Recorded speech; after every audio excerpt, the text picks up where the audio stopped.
Hi everyone, welcome to the teachers Haryana. आज हमारा lecture number 2 रहेगा। हमने हरियाणा सीईटी को और ग्रुप डी को टारगेट कर रखा है। यदि प्यारे दोस्तों आप इस चैनल पर या इस वीडियो पर बाद में पहुंचे हैं तो यकीन करना, आप यदि हरियाणा की किसी भी एग्ज़ाम की तैयारी कर रहे हैं जहां पर हरियाणा जीके आती है तो यकीन करना कि यह यूट्यूब चैनल और इस प्रकार की वीडियो आपको बहुत ज़्यादा हेल्पफुल रहेंगी, क्योंकि हम यहाँ पर जस्ट आंसर नहीं बताते, उसके साथ साथ काफ़ी सारे एडिशनल इन्फॉर्मेशन भी देने का कार्य करते हैं। तो चलिए देरी ना करते हुए बढ़ जाते हैं आज के इस लेक्चर की तरफ। पहला प्रश्न, प्रसिद्ध शेख चिल्ली का मकबरे का निर्माण किसने करवाया था? तो प्यारे दोस्तों, एक शेख चिल्ली का मकबरा है जो कि हरियाणा के काफ़ी सारे क्वेश्चंस यहाँ से बनते हैं और काफ़ी एग्जाम्स में पूछा भी गया है। तो जितने भी क्वेश्चन बने हैं या बनने की उम्मीद है आज कवर अप कर लेंगे। तो सबसे पहले मैं बात करता हूँ जो शेख चिल्ली का मकबरा है भाई, यह कहाँ पर है? तो ध्यान रखिएगा, यह है आपका थानेसर में। ठीक है, थानेसर। और थानेसर कहाँ पे है? कुरुक्षेत्र में। ठीक है, तो थानेसर भी आपको ऑप्शन में मिल सकता है। अगर थानेसर ना मिले तब आपको क्या याद रख लेना? कुरुक्षेत्र। ओके साहब, इसके बाद हम चलते हैं कि इसका निर्माण किसने करवाया था? तो साहब शाहजहां ने इसका निर्माण करवाया था। और शाहजहां कौन था? मुगल शासक था जो कि काफ़ी फेमस था। और शाहजहां ने क्या किया था बताइए? आपका जो ताजमहल है उसको बनवाने का कार्य किया था, है ना? ठीक है, तो चलिए, शाहजहां और दारा शिकोह इनके धर्म गुरु थे। कौन? शेख चिल्ली। शेख चिल्ली क्या थे? इनके धर्म गुरु थे। और इसी वजह से अपने गुरु के लिए इन्होंने क्या किया? मकबरे का निर्माण करवाया। ओके, एक खास बात यहाँ से प्रश्न बन सकता है कि यह लाल संगमरमर पत्थरों से बना हुआ है। काफ़ी इंपॉर्टेंट है, ध्यान रख लीजिएगा, सफ़ेद नहीं, आपके लाल संगमरमर। इसके बाद डेविस रॉय, इनका नाम याद रखिएगा। इन्होंने क्या कहा है? इन्होंने कहा कि ताजमहल के बाद जो आपका शेख चिल्ली का मकबरा है वह पूरे भारत का दूसरा सबसे सुंदर मकबरा है। काफ़ी इंपॉर्टेंट है। इसके बाद सन 1958 में क्या हुआ है? 1958 में जो हमारे राष्ट्रीय स्मारक है उसकी सूची में इस मकबरे को भी ऐड कर लिया गया है। काफ़ी इंपॉर्टेंट है, एक बार यह प्रश्न पूछा भी गया है तो आगे भी यह आने के चांसेस है। कहाँ पर है साहब? थानेसर में। ओके, इसके बाद इनका वास्तविक नाम क्या था शेख चिल्ली का? इनका वास्तविक नाम था अब्दुल करीम या फिर अब्दुल रजाक। इनका यह वास्तविक नाम था, पूछा भी जा सकता है। और इसको हरियाणा का ताजमहल कहा जाता है। तो काफ़ी इंपॉर्टेंट प्रश्न है, इसको हल्के में मत लीजिएगा। जो है यह डेट वाला प्रश्न है, यह पूछा गया है और आगे भी पूछा जा सकता है। साहब लाल संगमरमर पत्थरों से बना हुआ है, इस प्रकार के प्रश्न आपको देखने को मिल सकते हैं। हाँ, किसके धर्म गुरु थे? शाहजहां काफ़ी फेमस है, बहुत सारे बच्चे शाहजहां को ही याद रखते हैं, लेकिन क्या पता यह ना आए और दारा शिकोह आ जाए। तो इस वजह से जब भी आप पढ़ो इस प्रकार से पढ़ने की कोशिश किया करो कि भाई एक दो बार पढ़ लिया तो यह हमारे माइंड के अंदर ही उतर गया। ठीक है, तो चलिए अगला प्रश्न हमारा काफ़ी इंपॉर्टेंट है। महाभारत काल में गाय और घोड़े सबसे ज़्यादा कहाँ थे? गाय और घोड़े काफ़ी इंपॉर्टेंट है, गाय और घोड़े। तो साहब कहाँ पे थे? आपके रोहतक में। लेकिन मैं बात कर रहा हूँ महाभारत काल की। यहाँ से प्रश्न आपके बनते ही बनते हैं, एक दो प्रश्न आपको हर एक एग्जाम में देखने को मिलेगा महाभारत काल से रिलेटेड।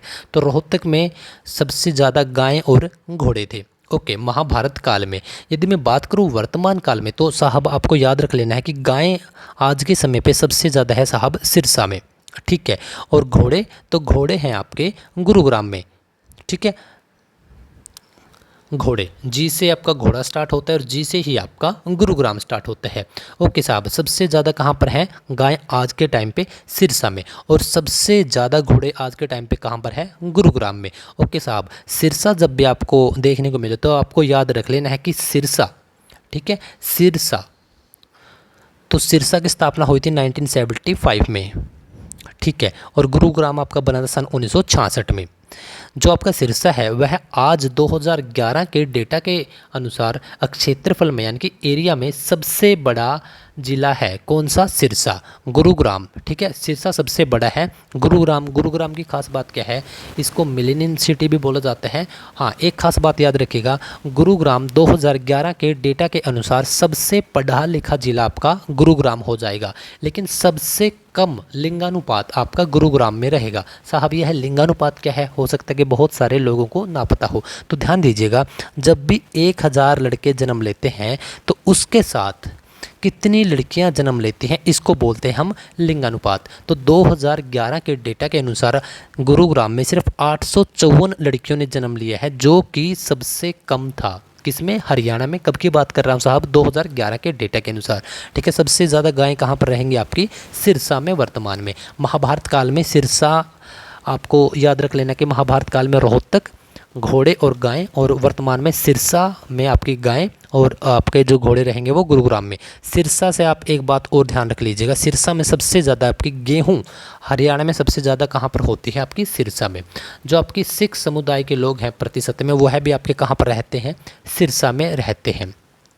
इसके साथ साथ आंवला सबसे ज़्यादा आपका सिरसा में होता है, कपास सबसे ज़्यादा आपकी सिरसा में होते हैं। इस प्रकार से प्यारे दोस्तों, यदि आप भी क्वेश्चनों को एक साथ जोड़कर याद करोगे तो यकीन करना बहुत सारा डेटा आपके पास हो जाएगा। ओके, तो इसके बाद हम बात करते हैं पेहवा। पेहवा कहाँ पर है साहब? कुरुक्षेत्र में है। और पेहवा एक आपकी विधानसभा की सीट भी है। कुरुक्षेत्र के अंदर 4 विधानसभा सीट है, जिसमें से पेहवा भी एक है। ओके साहब, पेहवा से प्राप्त मिहिर भोज और महेंद्र पाल के अभिलेख, ठीक है, इनमें क्या बोला गया है? इनमें बोला गया कि प्राचीन समय में भारत में घोड़ों के व्यापार का मुख्य केंद्र कौन सा था? आपका पेहवा। और पेहवा से ही आपके घोड़ों के नाल या खुर भी आपको प्राप्त हुए हैं। क्वेश्चन यह भी आपसे पूछा जा सकता है। तो एक क्वेश्चन से काफ़ी सारे क्वेश्चन इस प्रकार से बनाए जाते हैं। क्या अब आपको याद हो गए हैं? आई होप कि आपको याद हो गए होंगे। तो चलिए अगले प्रश्न की तरफ बढ़ जाते हैं। अगला प्रश्न हमारा 3री और 4थी शताब्दी के 2 अभिलेख हरियाणा में किस स्थान से प्राप्त हुए हैं? काफ़ी इंपॉर्टेंट है, क्योंकि एक तो इसमें 3री शताब्दी का है और एक 4थी शताब्दी का। तो हरियाणा में किस स्थान से प्राप्त हुए हैं? तुसाम। और तुसाम कहाँ पर है प्यारे दोस्तों? भिवानी में। ठीक है, HR 16 भिवानी है ना। भिवानी कब बना था? भिवानी 1972 में। अलग किससे हुआ था? हिसार से। हिसार 1966 में सबसे बड़ा आपका जिला था क्षेत्रफल की अगर हम बात करते हैं, लेकिन उसमें से सन 1972 में आपका भिवानी निकाल दिया गया था और 2016 में भिवानी से आपका चरखी दादरी निकाल दिया गया था। तो हम बात करें कि 2 अभिलेख प्राप्त हुए हैं तुसाम से। ठीक है, HR 48 है ना। तो तुसाम, ठीक है, तुसाम एक विधानसभा सीट भी है, तो तुसाम से प्राप्त हुए हैं। अब बात करते हैं यह किसकी जानकारी देते हैं? तो ये अभिलेख एक तालाब के बारे में जानकारी देते हैं, जो कि विष्णु भगत आचार्य सोबत्राता द्वारा निर्मित है।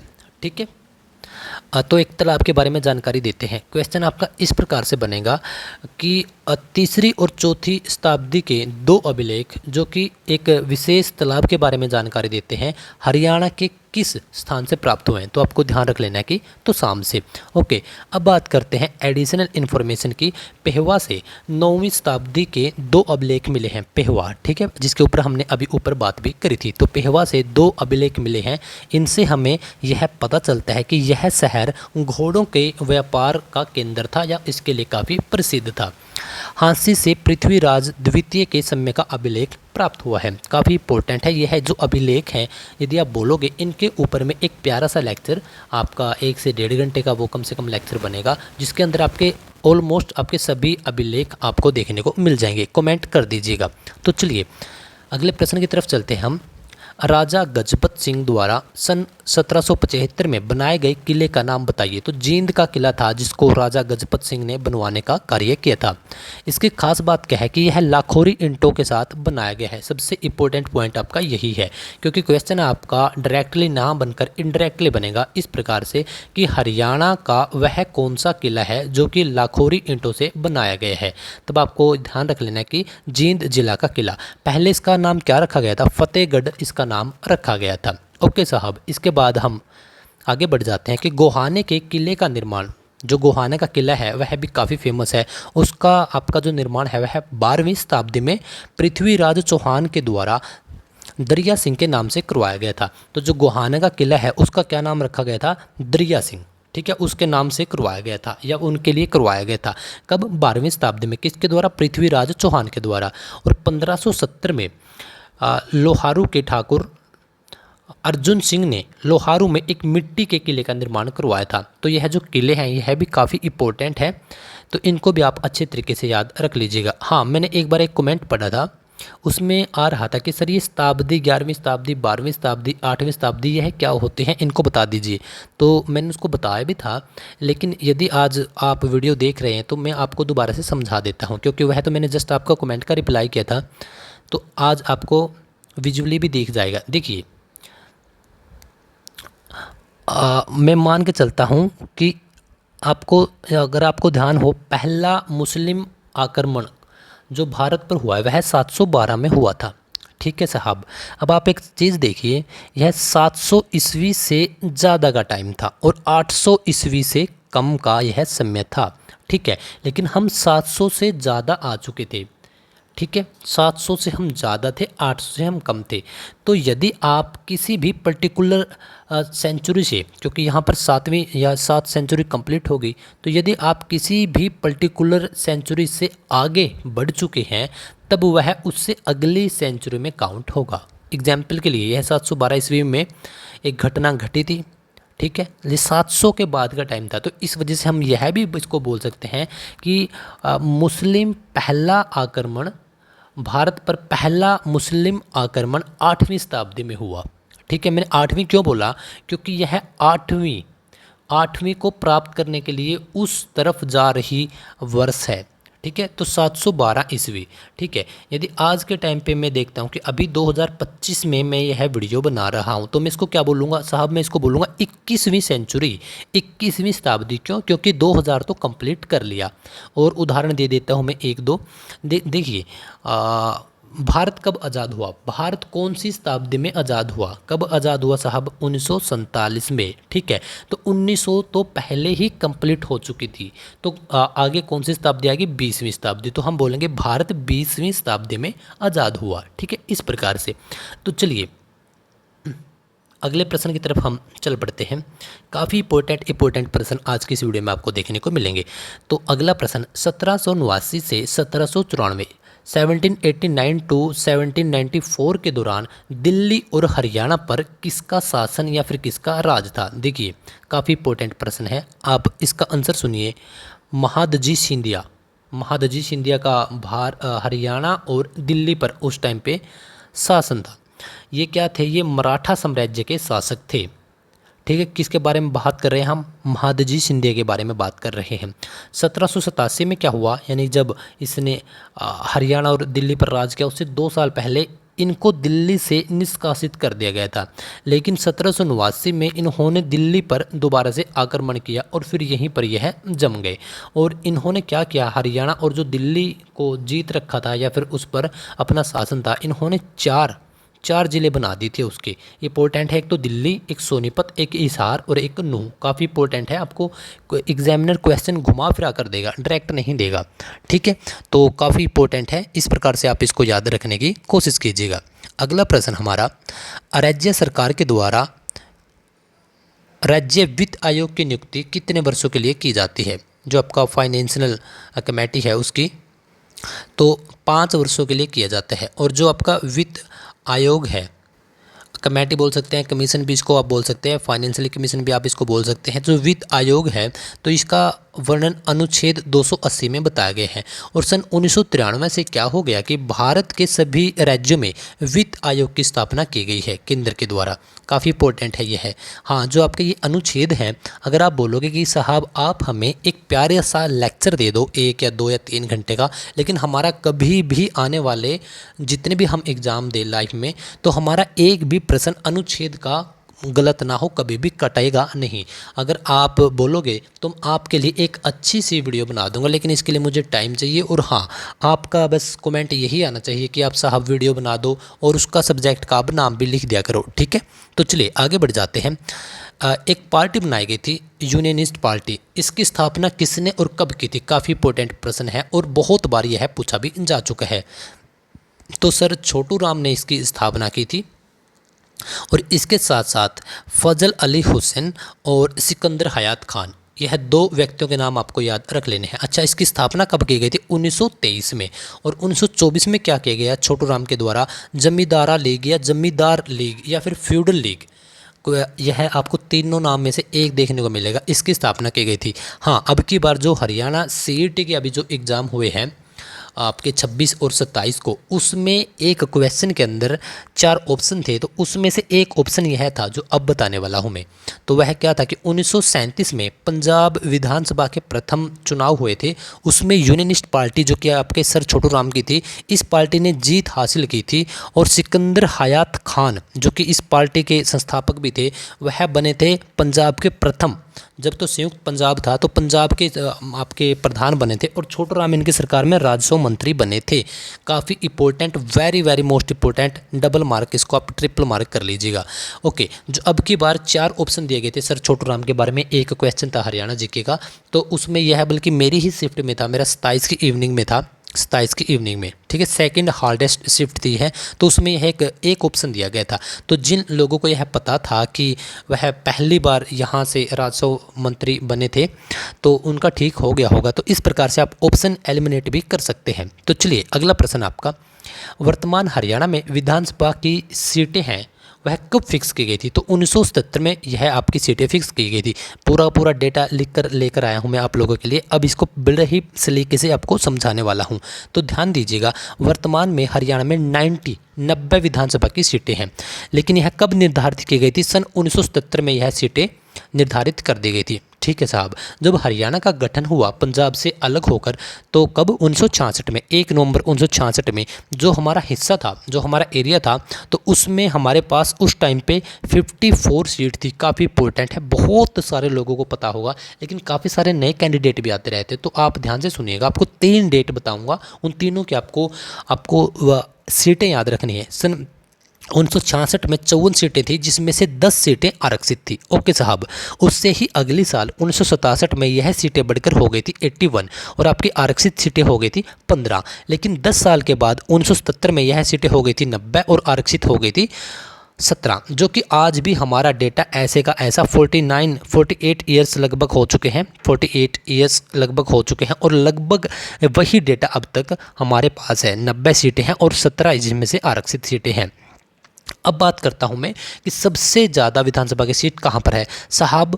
सबसे ज़्यादा आपकी जो विधानसभा की सीट है वह है आपकी हिसार में। काफ़ी इंपॉर्टेंट है, यहां पर बहुत सारे कैंडिडेट सिरसा को क्लिक कर देते हैं, लेकिन भाई सिरसा को आपने क्लिक नहीं करना है। सबसे ज़्यादा आपकी सीटें कहां पर है? हिसार में है, 7। हाँ, सिरसा में कितनी है आपकी? 5 हैं, ठीक है। लेकिन बहुत सारे कैंडिडेट यही सोचते हैं कि सिरसा एरिया में बड़ा है, तो इस वजह से आपका जो सीटें भी सबसे ज़्यादा सिरसा में होंगे। लेकिन नहीं प्यारे दोस्तों, जो आपकी जनगणना हुई थी 1971 में, उस टाइम पे हमारा हिसार सबसे बड़ा जिला था।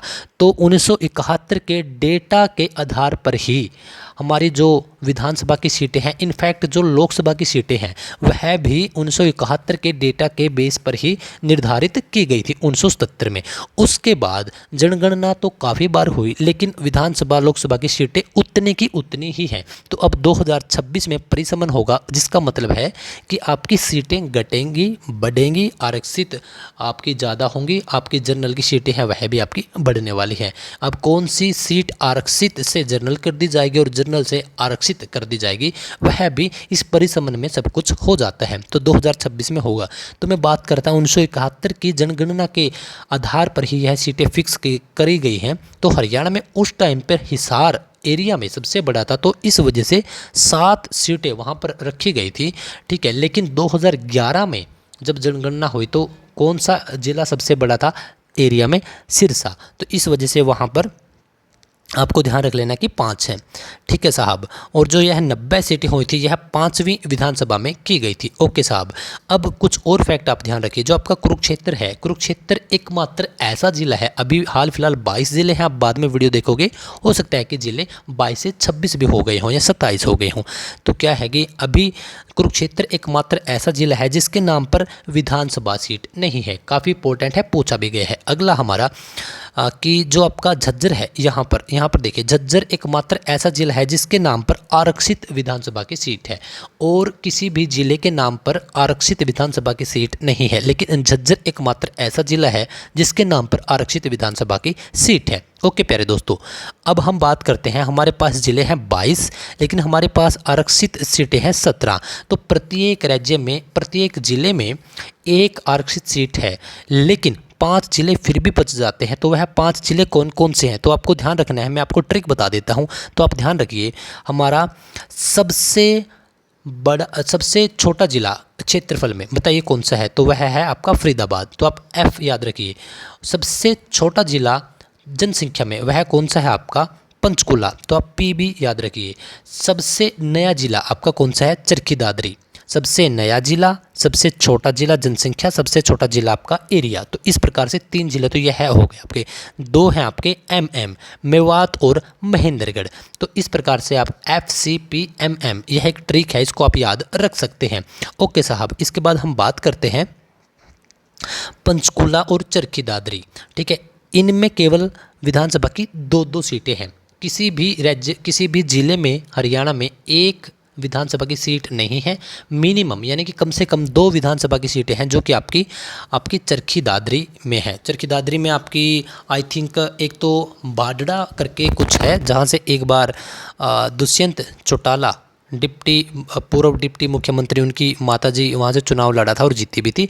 और दूसरी आपकी दादरी के नाम पर हो गई है ना। तो उसी प्रकार से पंचकुला और आपका कालका, पिंजौर के नाम पर आपकी कोई भी विधानसभा सीट नहीं है। ठीक है, काफ़ी इंपॉर्टेंट है। यदि आप हरियाणा की जस्ट एक तैयारी भी कर रहे हो या फिर आप हरियाणा के नागरिक हो, इंटरेस्टेड हो, तो वैसे भी आपको पता होना चाहिए। अब हम बात करते हैं हरियाणा में लोकसभा की कितनी सीटें हैं। साहब 10 लोकसभा की सीटें हैं। लेकिन क्वेश्चन यदि घुमा फिरा कर पूछ ले कि हरियाणा से कितने सांसद चुने जाते हैं, तब आपको ध्यान रख लेना है साहब 15। क्योंकि सांसद को हम इंग्लिश में बोलते हैं MP, यानी कि मेंबर ऑफ पार्लियामेंट। ठीक है, तो आपको ध्यान रख लेना है कि लोकसभा और राज्यसभा के जो सदस्य होते हैं उनको हम सांसद बोलते हैं। तो 10 सीटें आपके लोकसभा की और 5 सदस्य आपके राज्यसभा के, तो कुल मिलाकर आपके 15 सदस्य चुने जाते हैं। यदि मैं बात कर लूँ कि साहब आपकी जो राज्यसभा की सीटें हैं वह कितनी है हरियाणा में, तो भाई राज्यसभा की सीटें नहीं होती, राज्यसभा के सदस्य होते हैं। क्यों? क्योंकि साहब जो आपके राज्यसभा के सदस्य हैं वह आपके जाते हैं संसद में, लेकिन जो लोकसभा की वह सीटें होती हैं। क्योंकि जो लोकसभा की सीटें हैं इनके आपके चुनाव होते हैं और आपको इनका नाम का भी पता होता है, लेकिन राज्यसभा का ऐसा कुछ नहीं होता। आम पब्लिक राज्यसभा के जो सदस्य हैं उनको नहीं चुन सकती। हम चुन सकते हैं लोकसभा के सांसद को। ठीक है, लोकसभा के सांसद को हम चुन सकते हैं और उसी के बिहाफ पर, उसी के आधार पर हम क्या करते हैं, सरकार बनाते हैं और प्रधानमंत्री का चुनाव करते हैं। आई होप कि इतनी बातें आपको समझ में आ गई होगी। लोकसभा की 10 सीटें हैं जिसमें से 2 आरक्षित सीटें हैं। किसकी? लोकसभा की। लोकसभा की आरक्षित सीटें जो सिरसा और अंबाला। ठीक है, तो वही बात है कि 2026 में परिसमन होगा और 5 सदस्य आपकी राज्यसभा के लिए चुने जाते हैं। ठीक है, तो इतना सारा डेटा है। जो भी नए कैंडिडेट होंगे, क्योंकि ऑलमोस्ट जो पुराने कैंडिडेट हैं उनको तो बहुत सारा डेटा पता होगा, लेकिन फिर भी कोशिश करता हूं मैं कि इस प्रकार से समझा दूं कि मैं आपके सामने ही बैठा हूं, क्योंकि मुझे काफ़ी इंटरेस्ट आता है हरियाणा जीके पढ़ाने में। फिर भी यदि प्यारे दोस्तों कोई मिस्टेक हो जाती है, कोई सिली पॉइंट छूट जाता है, तो आप मुझे कमेंट करके बता सकते हैं। मैं अगली वीडियो में उसको भी डिस्क्राइब कर दूंगा। चलिए अगले प्रश्न की तरफ अब बात करते हैं हम। हरियाणा की राजधानी कौन सी है? चंडीगढ़। ठीक है, जो चंडीगढ़ शहर है और जो उसका डिज़ाइन तैयार किया है या जो उसकी मुख्य योजना बनाई गई थी वह किसके द्वारा? ली कार्बूजियर। काफ़ी इंपॉर्टेंट नाम है, इसको आप ध्यान रख लीजिएगा। ठीक है, अब मैं बात करता हूँ यहाँ से चंडीगढ़ के बारे में। ऑलमोस्ट आपको सब बता दूंगा, क्योंकि यहाँ पर जितने प्रश्न आपको देखने को मिल रहे हैं, यह पॉइंट देखने को मिल रहे हैं, यह एक एक पॉइंट आपके प्रीवियस ईयर क्वेश्चन में आपके पूछे जा चुके हैं। जो आपका चंडीगढ़ का, यहाँ से नहीं, अभी इसको हम रहने देते हैं। हाँ, यहाँ से स्टार्ट करते हैं। हाँ, जो चंडीगढ़ है उसका मतलब होता है चंडी का किला, और एक चंडी माता है आपकी पंचकुला में। क्या पंचकुला सेक्टर 2 में है? कोई कमेंट करके बताइएगा यदि कोई गया हो तो। ठीक है, तो चंडी माता है एक, तो उसी के नाम पर रखा गया आपका चंडीगढ़। ठीक है, और पंचकुला और C चंडीगढ़ और M PCM है ना, फिजिक्स केमिस्ट्री मैथ, आपको इस प्रकार से भी आप याद रख सकते हैं। तो इन तीनों शहरों को मिला दिया जाए तो यह बन जाते हैं ट्राई सिटी। ठीक है, तो एक दूसरे से है कनेक्टेड है। तो चंडीगढ़, चंडी का किला, इसका नामकरण हुआ है पंचकुला में स्थित माता चंडी के नाम पर। अच्छा, जैसे ही हम चंडीगढ़ के अंदर प्यारे दोस्तों एंट्री करते हैं तो आपको एक बड़ी होल्डिंग दिखेगी, एक बड़ा बैनर बोर्ड दिखेगा, द ब्यूटीफुल सिटी। ठीक है, एक स्वच्छ साफ सुथरा शहर तो वास्तव में है चंडीगढ़। ठीक है, इसको भी आपको याद रख लेना है। हाँ, यदि पूछ ले कि इस शहर की आधारशिला किसने रखी थी तो 2 अप्रैल 1952 की है, काफ़ी इंपॉर्टेंट डेट है। प्रथम हमारे प्रधानमंत्री पंडित जवाहरलाल नेहरू के द्वारा इसकी आधारशिला रखी गई थी। और एक और ख़ास पॉइंट, इस शहर को किसको साहब, चंडीगढ़ को जवाहरलाल नेहरू यानी कि हमारे प्रथम प्रधानमंत्री के सपनों का शहर बोला जाता है। काफ़ी इंपॉर्टेंट है, डबल मार्क इस पर आप कर लीजिएगा।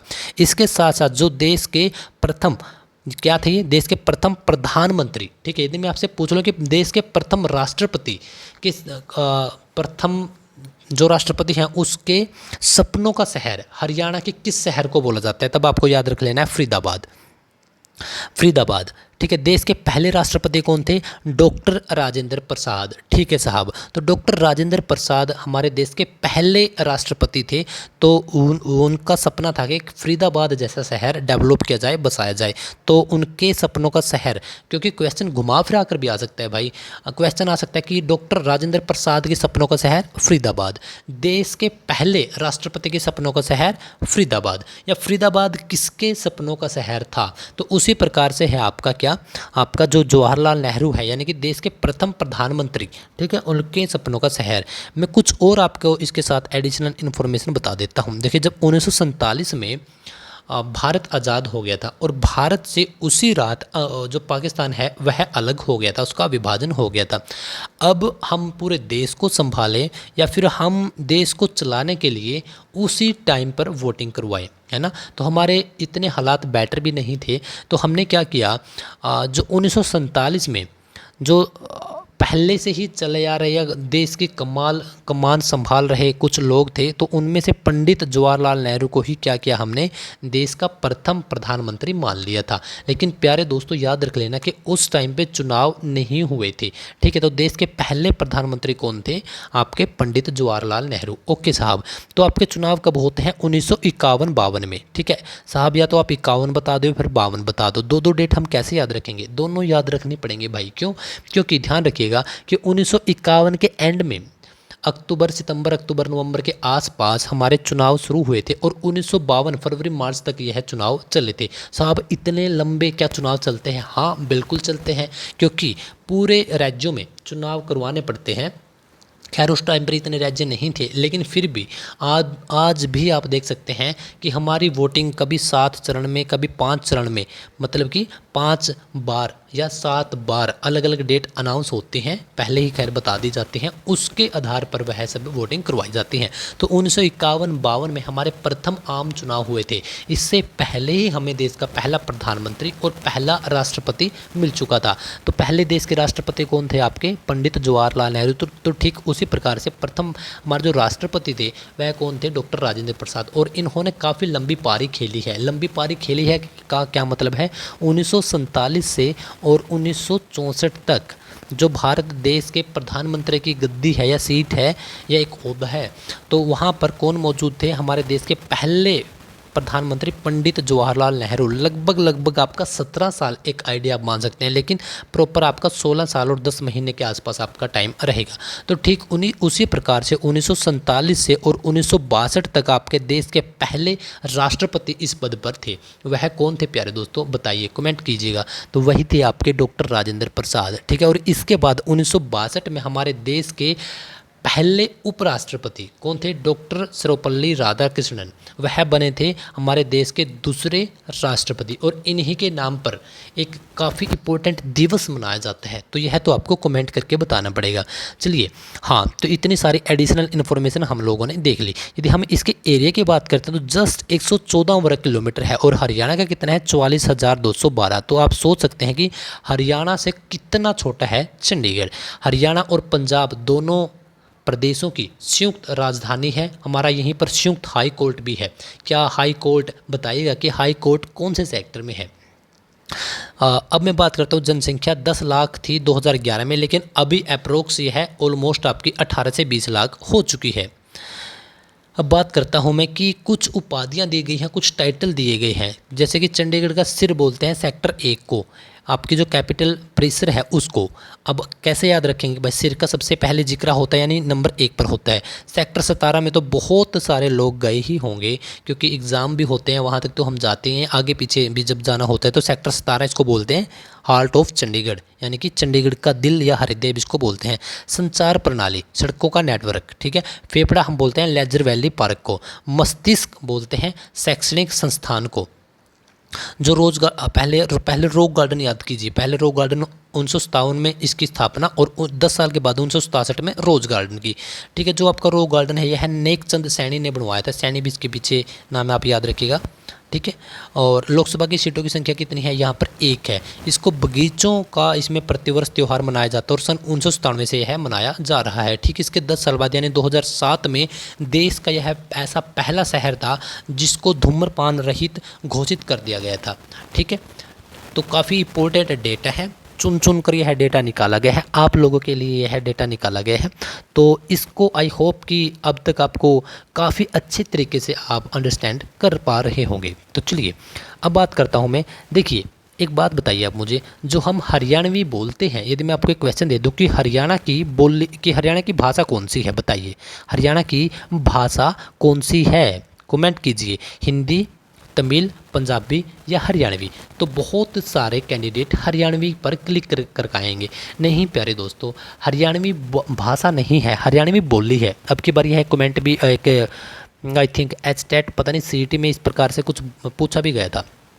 तो हरियाणवी क्या है, हरियाणवी एक बोली है, लेकिन हम बात करें यहाँ पर भाषा की, ठीक है। तो हरियाणा की भाषा है वह कौन सी है, जो हरियाणा की भाषा है वह कौन सी है, राजकीय भाषा, वह कौन सी है, हिंदी, ठीक है, हिंदी।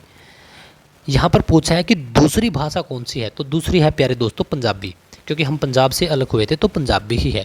अब इसकी थोड़ी सी हिस्ट्री और डिटेल के बारे में हम पता करते हैं। सन 1966 में हरियाणा पंजाब से अलग हुआ और 1970 में क्या किया गया, तमिल को हरियाणा की दूसरी राजकीय भाषा का दर्जा दे दिया गया।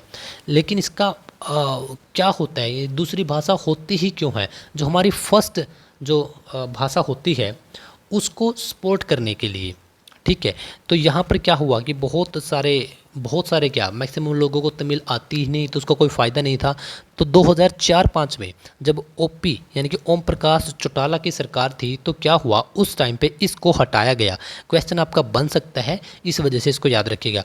और 5 साल के बाद यानी 2010 में, डेट थी 29 जनवरी 2010 में, हमारी जो दूसरी भाषा है उसको पंजाबी दूसरी भाषा बना दिया गया है। किसके द्वारा, भूपेंद्र सिंह हुड्डा के द्वारा। तो 2005 से 2014 तक, 2004 से 14 तक लगातार 10 साल तक हरियाणा के मुख्यमंत्री रहे हैं कौन, आपके भूपेंद्र सिंह हुड्डा। इससे पहले कौन थे, 1999 से 2004 तक ओम प्रकाश चौटाला, ठीक है। अभी दिसंबर में इनकी आई थिंक 20 दिसंबर की वो डेट थी, तो 20 दिसंबर 2024 की वो डेट थी जब इनका देहांत हो गया। 1935 में इनका जन्म हुआ था, ठीक है। लगभग 89 ईयर्स की 89 साल की उम्र में इनका देहांत हुआ है। इनके नाम से कुछ खास बातें आपको ध्यान रख लेनी है कि हरियाणा में सर्वाधिक या बार बार बनने वाले मुख्यमंत्री कौन थे, आपके ओपी चौटाला। कितनी बार बने थे साहब, 5 बार ये हरियाणा के मुख्यमंत्री बने थे। काफ़ी इंपॉर्टेंट डेटा है तो याद रख लें। और आपका क्वेश्चन इस प्रकार से भी बन सकता है कि हरियाणा का वह कौन सा मुख्यमंत्री था जो बहुत ही कम या सबसे कम समय के लिए बना था, तो वह भी मुख्यमंत्री आपके कौन से थे, ओम प्रकाश चौटाला। देखिए 5 बार बने और 5 दिनों के लिए ही एक बार यह बने थे और मैक्सिमम यह 5 सालों के लिए बने हैं। तो इस प्रकार से काफ़ी सारा डेटा। हाँ एक बात और, जो हरियाणा के राज्यपाल थे सबसे कम कार्यकाल, तो वह भी ओम प्रकाश एक व्यक्ति थे, ओम प्रकाश शर्मा या वर्मा ऐसे करके है। तो ओम प्रकाश आप ध्यान रख लीजिएगा क्योंकि यहाँ से आप उसको रिलेट कर सकते हैं। उनका भी कार्यकाल 5 दिनों का ही रहा था। सबसे लंबा था आपका BN चक्रवर्ती, यानी कि आपके वीरेंद्र नारायण चक्रवर्ती, ठीक है। तो चलिए अब बात करते हैं हम अगले प्रश्न की तरफ। हरियाणा पुलिस विभाग का आदर्श वाक्य क्या है, तो 3 बार ऐसे, यानी कि सेवा सुरक्षा सहयोग, ठीक। ठीक है, सेवा सुरक्षा सहयोग काफ़ी इंपॉर्टेंट है। और जो भी कैंडिडेट हरियाणा में पुलिस के लिए तैयारी कर रहा है या फिर करेगा, उसके लिए तो काफ़ी इंपॉर्टेंट हो जाता है। हरियाणा पुलिस का नेतृत्व कौन करता है? हरियाणा का गृह मंत्रालय, ठीक है, यानी कि राज्य का गृह मंत्रालय। और अभी गृह मंत्रालय किसके पास है? नायब सिंह सैनी के पास है, ठीक है। गृह मंत्री कौन है हरियाणा में? नायब सिंह सैनी है। राज्य का जो पुलिस मुख्यालय है वह सेक्टर 6 पंचकुला में है, काफ़ी इंपॉर्टेंट है। और इसकी राज्य की अपराध शाखा इकाई भी आपके पंचकुला में है। तो पंचकुला में आपके काफ़ी सारे हेडक्वार्टर्स हैं। पंजाब पुलिस नियम, मैं हरियाणा के नहीं प्यारे दोस्तों, पंजाब की बात कर रहा हूँ, 1934 की संयुक्त पंजाब सरकार के द्वारा जारी किए गए। 1979 में यानी 1979 में हरियाणा पुलिस का पहला कंप्यूटर केंद्र चंडीगढ़ में खोला गया था। और पर इसका जो वास्तविक डिजिटलीकरण बोले या कंप्यूटरीकरण इसको बोले तो 1988 में यह शुरू हुआ। काफ़ी इंपॉर्टेंट है, हल्के में इसको मत लेना। अब बात करता हूँ मेरा फेवरेट क्वेश्चन, हरियाणा नागरिक उड्डयन संस्थान के द्वारा किस वर्ष से कार्य शुरू किया गया था? तो 1999 की वो बात है और 1 अप्रैल 1999 को इसकी शुरुआत की गई थी। काफ़ी इंपॉर्टेंट डेटा है। 1966 में इसकी जो इसके विभाग है उसकी स्थापना की गई थी। बहुत सारे बच्चे यह नहीं समझ पाते कि साहब ये उड्डयन संस्थान क्या है। तो देखिए, जो आपके हवाई जहाज़ हैं, हेलीकॉप्टर है, इनमें जो पायलट होते हैं इनको ट्रेनिंग दी जाती है, इनको सिखाया जाता है कि हेलीकॉप्टर या हवाई जहाज़ किस प्रकार से उड़ाए जाते हैं, तो उसको हम बोलते हैं उड्डयन संस्थान, ठीक है। तो अब तो समझ में आ गया होगा। तो इसकी शुरुआत हुई है 1999 में, 1 अप्रैल 1999 से। लेकिन जो इस विभाग की स्थापना तभी कर दी गई थी जब हरियाणा पंजाब से अलग हुआ। साहब 66 की बात कर रहे हैं? हाँ बिल्कुल 66 की बात कर रहा हूँ। मैं बात करता हूँ कि यहाँ पर हरियाणा में अभी 3 जगह 3 शहर हैं ऐसे जहाँ पर पायलट तैयार किए जाते हैं, ट्रेनिंग दी जाती है। कौन कौन से साहब? पिंजौर, करनाल, इनका काफ़ी लोगों को पता था, लेकिन एक और ऐड कर लीजिएगा, हिसार, ठीक है। तो 3 है, ये काफ़ी इंपॉर्टेंट है। अब मैं बात करता हूँ कि वर्तमान में हरियाणा राज्य में कितनी जिला जेलें हैं? तो 20। इन 20 में से 17 तो राज्य की हैं और 3 सेंट्रल यानी कि केंद्र की हैं। तो काफ़ी इंपॉर्टेंट है। जो हम बात करते हैं, जो 3 आपकी सेंट्रल जेलें हैं उनमें से 2 तो आपके हिसार में और 1 आपकी अंबाला में रहेगी। याद कैसे रखें? क्योंकि भाई 2 एक साथ हैं हिसार में और 1 अलग है आपकी अंबाला में। और याद रखने का जस्ट यही एक आपका ट्रिक है या फिर एक फैक्ट है कि जो अंबाला वाली सेंट्रल जेल है इसमें 15 नवंबर 1949 को यानी 1949 को नाथूराम गोडसे को फांसी दे दी गई थी, ठीक है। नाथूराम गोडसे किसको गोली मारी थी? महात्मा गांधी को। कब? 1948 में, ठीक है। कोई डेट भी बता दो कमेंट करके, कुछ तो काम कर लिया करो, ठीक है। चलिए अगला प्रश्न हमारा, एरिया में यानी क्षेत्रफल की नज़र से प्रदेश का सबसे बड़ा विधानसभा क्षेत्र कौन सा है? काफ़ी इंपॉर्टेंट है, ध्यान से कर लेना, दिमाग को अच्छे तरीके से खोल लेना, ठीक है। सबसे पहले तो मैं आपसे यह पूछूंगा कि एरिया में सबसे बड़ा आज यानी 2011 के डेटा के अनुसार आज 2025 में हम पहुंच चुके हैं, तो इसमें एरिया में सबसे बड़ा जिला कौन सा है? आप बोलोगे साहब सिरसा है। सबसे छोटा आपका फरीदाबाद रहेगा। लेकिन अब मैं बात करता हूं कि विधानसभा क्षेत्र सबसे बड़ा कौन सा है, तो आपका रहेगा लोहारू। लोहारू कहाँ पर है? आपका भिवानी में है, ठीक है। लोहारू कहाँ पर है? लोहारू आपका एक विधानसभा क्षेत्र है जो कि आपका भिवानी में है, ठीक है। यदि मैं आपसे पूछ लूँ कि सबसे बड़ा तो यह है लेकिन सबसे छोटा कौन सा है, तब आपको याद रखना है कि बल्लभगढ़। बल्लभगढ़ आपका कहाँ पर है? फरीदाबाद में। काफ़ी इंपॉर्टेंट है प्यारे दोस्तों। अब मैं बात करता हूँ जो ग्रामीण एरिया के जो मतदाता हैं उनमें सबसे बड़ा, उनकी नज़र से, उनके पर्सपेक्टिव से सबसे बड़ा आती है आपकी बादशाहपुर सीट जो कि आपकी गुरुग्राम में है, और सबसे छोटा आपका नारनौल जो कि आपका महेंद्रगढ़ में है। कन्फ्यूज काफ़ी सारे कैंडिडेट हैं इसमें, लेकिन मैं दोबारा से करवा देता हूँ। यदि आपसे डायरेक्ट पूछा जाए कि सबसे बड़ा आपका एरिया में सबसे बड़ा विधानसभा क्षेत्र, तो लोहारू। सबसे छोटा बल्लभगढ़ जो कि आपका फरीदाबाद में है। यदि मैं पूछूँ कि आपका ग्रामीण में आपका सबसे बड़ा रहेगा आपका बादशाहपुर, सबसे छोटा रहेगा आपका नारनौल महेंद्रगढ़। अब मैं पूछ लूँ शहरी में, तो आपका रहेगा फरीदाबाद और आपका सबसे छोटा रहेगा पंचकूला। और यदि मैं आपसे पूछ लूँ सबसे बड़ा आरक्षित विधानसभा, तो अब आपका रहेगा रतिया। यह क्वेश्चन काफ़ी इंपॉर्टेंट है जो कि आपको फतेहाबाद में है। और सबसे छोटा आपका रहेगा खरखोदा जो कि आपका सोनीपत में है। एक बार दोबारा से इसको देख लेना ताकि आपको अच्छे तरीके से याद हो सके। चलिए अगला प्रश्न, हरियाणा साहित्य अकादमी का गठन कब हुआ था? तो आपका 22 जुलाई 1971 में। 71 में ना मिले तो आपको डेट में 70 मिलेगा, ठीक है। आपको कहीं कहीं पर यह 9 जुलाई 1970 या 71 भी मिल सकता है। तो इसको थोड़ा सा आप ध्यान से याद रखिएगा। हरियाणा ग्रंथ अकादमी, इसकी आपकी स्थापना हुई थी 2011 में। इसका हेडक्वार्टर है पंचकुला में। आपकी हरियाणा उर्दू अकादमी, यह 22 दिसंबर सन 1985 में, very very most important, Panchkula में इसका हेडक्वार्टर है। हरियाणा संस्कृत अकादमी 2002 में, यह भी इसका भी पंचकुला में ही हेडक्वार्टर रहेगा। पंजाबी अकादमी अक्टूबर 1996 में, पंचकुला में इसका क्या रहेगा, हेडक्वार्टर रहेगा। हरियाणा इतिहास एवं संस्कृति अकादमी, देखिए नाम बड़ा है तो शहर भी बड़ा होगा, गुरुग्राम, सिर्फ इसका है गुरुग्राम में, बाकी ऑलमोस्ट आपका पंचकुला में रहेगा। हमारी जो कला प्रसिद्ध है वह है 1995 में इसकी स्थापना हुई चंडीगढ़ में।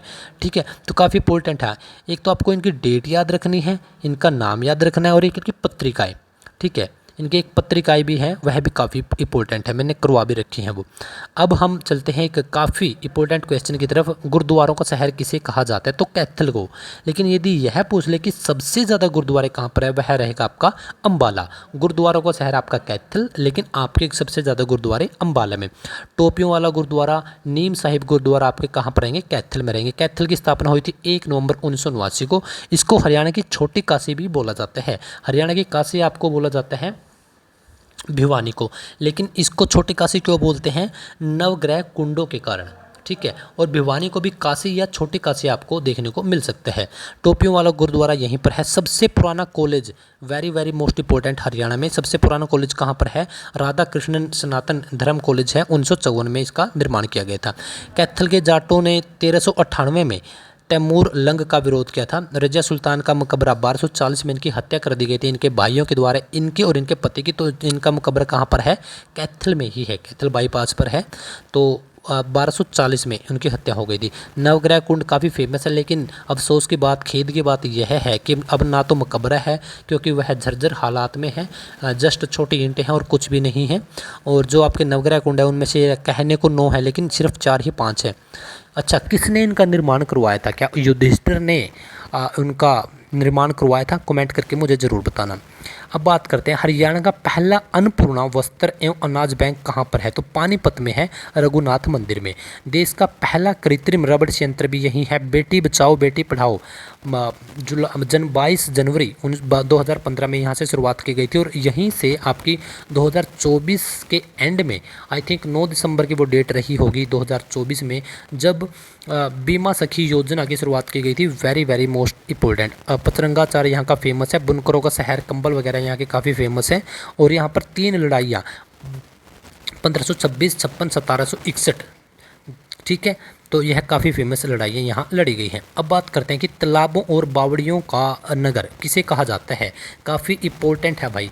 तालाबों और बावड़ियों का नगर, तो नारनौल महेंद्रगढ़। यदि पूछ ले कि 360 बावड़ियों का नगर आपका पंचकूला को, दोबारा बता देता हूँ, तालाब और बावड़ियों का नगर पूछ ले तो नारनौल महेंद्रगढ़, 360 बावड़ियों का नगर पूछ ले तो पंचकूला। छोटे छोटे आपको डिफ्रेंसिएशन इनके बीच करना पड़ेगा। स्थापना हुई थी 1 नवंबर 1966 में, किसकी, महेंद्रगढ़ की, क्योंकि 1 नवंबर 1966 में हरियाणा में सिर्फ 7 जिले थे, घर JKM, गुरुग्राम हिसार अम्बाला रोहतक जींद करनाल और महेंद्रगढ़। तो बसाया था, बाबर का सेवक था मलिक महमूद खान, उसने इसको बसाया था। सरसों के उत्पादन में सबसे आगे है। ठीक है, या तो महेंद्रगढ़ आपको मिलेगा, नहीं तो फिर आपको भिवानी मिलेगा। खनिजों का शहर है, काफ़ी सारे मिनरल्स टाइप्स हैं जो अलग अलग वह यहाँ से मिलते ही रहते हैं। ढोसी की पहाड़ियाँ हैं, जो हमारा साउथ हरियाणा है उसकी जो सबसे ऊंची चोटी है वह है आपकी 642 मीटर। 642 मीटर ना मिले तो आपको 652 मीटर मिलेगा, तो वह डोसी की पहाड़ियों में ही वह सबसे ऊँची चोटी है। 3 तरफ से यह राजस्थान से घिरा हुआ है, किसकी, मैं महेंद्रगढ़ की बात कर रहा हूँ प्यारे दोस्तों। ठीक है, जो महेंद्रगढ़ है हमारा कुछ इस प्रकार से है। यहाँ पे है आपका टोटली आपका राजस्थान, और जो यह है आपका, जिसको मैं अभी रेड कर देता हूँ, ठीक है, आपकी सहूलियत के लिए, ये वाला, तो यह है आपका महेंद्रगढ़। तो 3 तरफ से घिरा हुआ है आपका राजस्थान से। ठीक है, कौन, महेंद्रगढ़। एक खास बात और, जो महेंद्रगढ़ है, जिसका हेड क्वार्टर है, जिसके काफ़ी सारे जो जिले के स्तर पर कार्य होते हैं वह खुद के अंदर नहीं है इसका हेडक्वार्टर, बल्कि इसका नारनौल के अंदर है। ठीक है, तो नारनौल एक विधानसभा की सीट भी है। ठीक है, यह भी आपको ध्यान रख लेना है। और महेंद्रगढ़ जो कि आपका 3 तरफ से राजस्थान से घिरा हुआ है, यहीं पर है आपकी डोसी की पहाड़ियाँ। ठीक है, अब कोई मुझे कमेंट करके यह बताएगा कि राजस्थान से एक नदी आती है जो कि महेंद्रगढ़ के अंदर प्रवेश करती है। तो देखते हैं, आज आपके नॉलेज चेक करते हैं। तो आपको मुझे बताना है कि वह कौन सी नदी है, इंदौरी है, साहिबी है, कृष्णा है या कोई और नदी है। तो आप कमेंट करके मुझे ज़रूर बता देंगे। चलिए साहब आगे बढ़ जाते हैं। अगला प्रश्न हमारा, राज्य का सबसे बड़ा बस स्टैंड कहाँ पर है? क्या साहब इस प्रकार के क्वेश्चन भी आ सकते हैं? बिल्कुल आ सकते हैं भाई, बल्कि यह क्वेश्चन आया हुआ है। ठीक है, तो राज्य का सबसे बड़ा बस स्टैंड कहाँ पर है? तो झज्जर में। वही झज्जर जिसकी आपकी स्थापना होती है 15/7/1997, यानी कि आपकी फतेहाबाद और आपका झज्जर 2 जिले हरियाणा के ऐसे हैं जिनकी एक ही दिन स्थापना हुई थी, आपके झज्जर और फतेहाबाद की। इसकी क्या क्या खास बातें हैं? एक तो खास बात यह है कि यहाँ पर सबसे बड़ा बस स्टैंड है। ओके, अब बात करते हैं, इसको शहीदों का शहर भी बोला जाता है। यहाँ पर फौजियों की संख्या सबसे ज़्यादा है।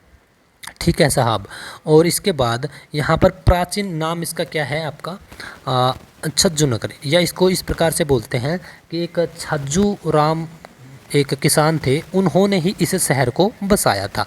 ठीक है, इसके बाद जो शहीदों का शहर है इसको मैं आपको वेरीफाई करके बताऊंगा, क्योंकि कहीं कहीं पर रेवाड़ी भी इसका आंसर दिया हुआ है। तो इसको अभी आप हाल फिलहाल के लिए छोड़ दो। जो यहाँ की सुराही है या कि झज्जरी है, काफ़ी फेमस है। कहाँ की? आपकी झज्जर की। जो झज्जर का बहादुरगढ़ है, इसकी स्थापना करी थी राठी जाटों ने। काफ़ी इंपॉर्टेंट है, बार बार यह पूछा भी जाता है। और यह है आपका बहादुरगढ़ आपका लगता है दिल्ली से। अभी उसके बारे में भी आपको बताऊंगा। राज्य का सबसे बड़ा पशु मेला आपका जहाजगढ़ कहाँ पर है? आपका झज्जर के अंदर यह लगता है। लेकिन जहाज कोठी पूछ ले तब आपका क्या आएगा? हिसार। जहाजगढ़ और जहाज कोठी दोनों में फ़र्क है। हाँ, एक जॉर्जगढ़ एक था जॉर्जगढ़, वह किसने बसाया था और कहाँ पर था ये? ठीक है, पहली अदालत 1919 में झज्जर में ही खोली गई थी। मैं आपको बताने वाला था, जैसे कि यह है आपकी दिल्ली। ये वाला एरिया मैं रेड कर देता हूँ, ये पूरा एरिया आपका दिल्ली है। अब आप एक चीज़ ध्यान से देखिएगा, दिल्ली को हरियाणा 3 तरफ से लगा हुआ है भाई। एक ये फरीदाबाद, एक ये आपका गुरुग्राम, एक ये झज्जर और एक आपका सोनीपत। जो यह आपका झज्जर है, ये वाला झज्जर है, तो झज्जर का जो बहादुरगढ़ है जिसके ऊपर हम बात कर रहे थे, तो बहादुरगढ़ का झज्जर दिल्ली को कनेक्टेड है। और इसी वजह से यहाँ तक भी आपकी मेट्रो आ चुकी है। मेट्रो दिल्ली मेट्रो, यहाँ पर भी मेट्रो आ चुकी है, दिल्ली से कनेक्टेड, फिर गुरुग्राम में। इस प्रकार से आपकी मेट्रो फैली हुई है। तो इस प्रकार से जब भी किसी भी चीज़ का आप नाम याद करें तो आपको काफ़ी सारी नॉलेज आपको याद रख लेनी या जोड़ लेनी चाहिए, ताकि एक चीज़ का नाम लेते ही आपके पास काफ़ी सारा डेटा हो बताने के लिए। चलिए, जैसे कि अब हम आपको बताने वाले हैं, संतों की नगरी किस शहर को कहा जाता है? सा से संत, सा से सिरसा। ठीक है, तो सिरसा को कहा जाता है संतों की नगरी। इसकी स्थापना हुई थी 26 अगस्त 1975 को। मैंने प्यारे दोस्तों इसी यूट्यूब चैनल पर प्रत्येक जिला कब कब कितने ज़िले एक साथ बने, कौन सा ज़िला अकेला बना, काफ़ी डिटेल से वीडियो करवा रखी है।